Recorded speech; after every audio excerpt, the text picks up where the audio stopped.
Bueno, estamos con Jorge. Jorge, ¿te querés presentar?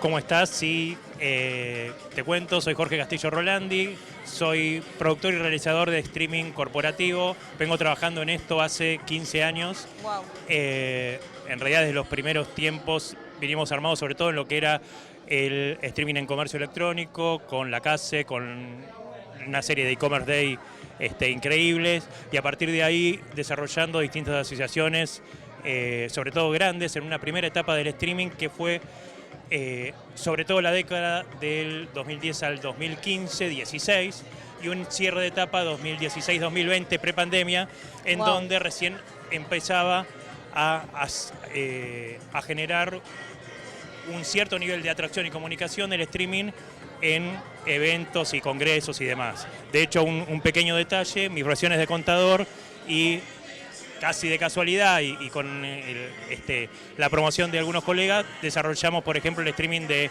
Consejo de Ciencias Económicas de Buenos Aires hasta otras asociaciones relacionadas a la profesión, varias asociaciones inclusive. Jorge, ¿y para vos qué es el streaming? Porque es como que es una palabra que se usa mucho, pero no sé si lo estamos utilizando bien. En realidad el streaming es una manera de comunicar video de manera continua, desde el punto de vista técnico.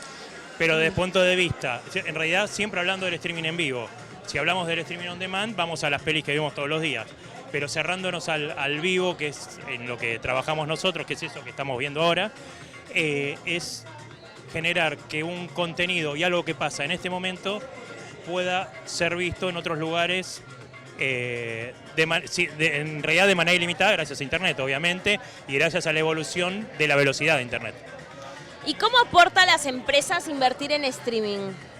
Las empresas, yo las dividiría en dos partes inclusive, aquellas que invierten en streaming y aquellas que no. Las que invierten en streaming se posicionan desde un punto de vista en donde empiezan a jugar con el espectador y con el suscriptor y con el usuario de una manera más cercana y avanzada y despojándose del límite del espacio.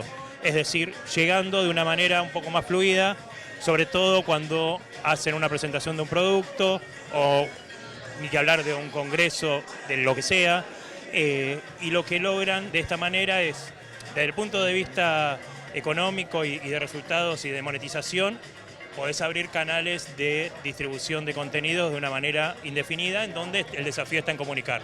Y desde el punto de vista de posicionamiento, permite llevar a la empresa a una categoría superior, escalar respecto a otras, sin duda. Ayuda con el descubrimiento a través de los contenidos, con el posicionamiento de marca. ¿Y no te ha pasado de que clientes como que quieren ponerle números a esa inversión? Ahí en ese punto, ¿cómo lo defendés? En realidad, siempre hay que poner número, porque en definitiva no deja de ser una inversión y no deja de ser una apuesta. Pero hay que saber que el streaming, como cualquier comunicación, que antiguamente era por tele o por radio o por cualquier medio de comunicación, conceptualmente es lo mismo, cambia el medio, o sea, cambia el canal por el que se comunica. Lo que genera esto es un branding de marca, un posicionamiento y un mayor alcance. Inclusive, claro, para simplificarlo y llevando un ejemplo bien fácil, una empresa que está en Argentina y que quiere buscar un desarrollo LATAM, es obvio, visto muy desde afuera y en un análisis simplificado, que debería invertir en streaming y hacer visualizaciones en los otros países. Porque esto les permite ya tener un mínimo conocimiento, y aunque te vean 5, que es un tema para otra charla, por ahí en la cantidad de vistas y demás, que mucho se habla de eso, ya el hecho de posicionarte y de mostrarte vale la pena. El gran desafío en eso es saber cómo se aprovecha ese posicionamiento, y ahí podemos ver si el nivel de inversión valió la pena o no.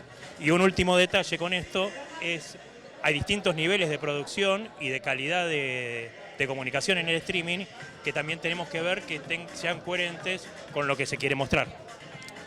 Entiendo. Y con todos estos años de experiencia, de recorrido, ¿cómo te imaginás el streaming en los próximos 5 años?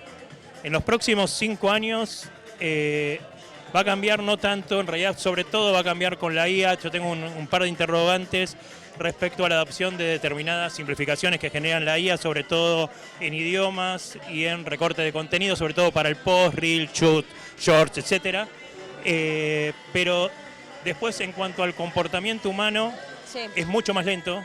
En realidad, lo que pasó con el comportamiento humano y social respecto al streaming es que la pandemia sacudió y por eso se pegó en salto en comportamiento, pero si no, te lo puedo asegurar, por la primera década, del 10 al 20, casi no se movió.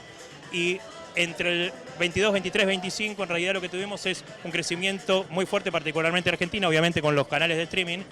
Se van a seguir fortaleciendo estos canales, pero mi duda pasa por qué nivel de evolución puede llegar a tener respecto a congresos o capacitaciones o eventos deportivos. Probablemente el deporte sea la segunda línea que empiece a crecer.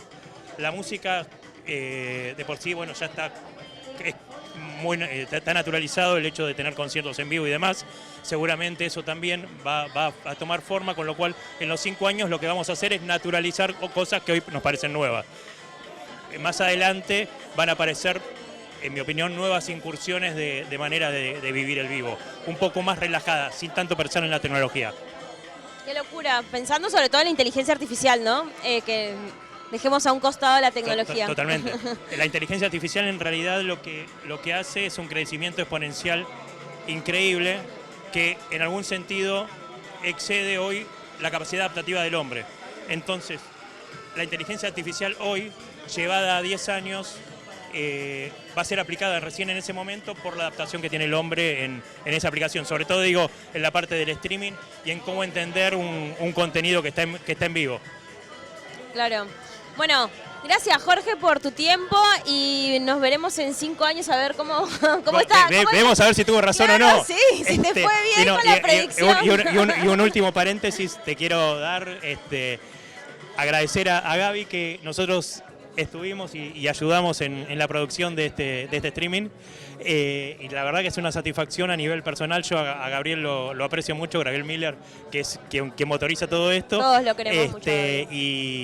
Y bueno, la satisfacción de poder charlar también con vos es un gusto realmente. Eso lo creaste vos con tu streaming. Bueno, bueno, gracias gracias Jorge.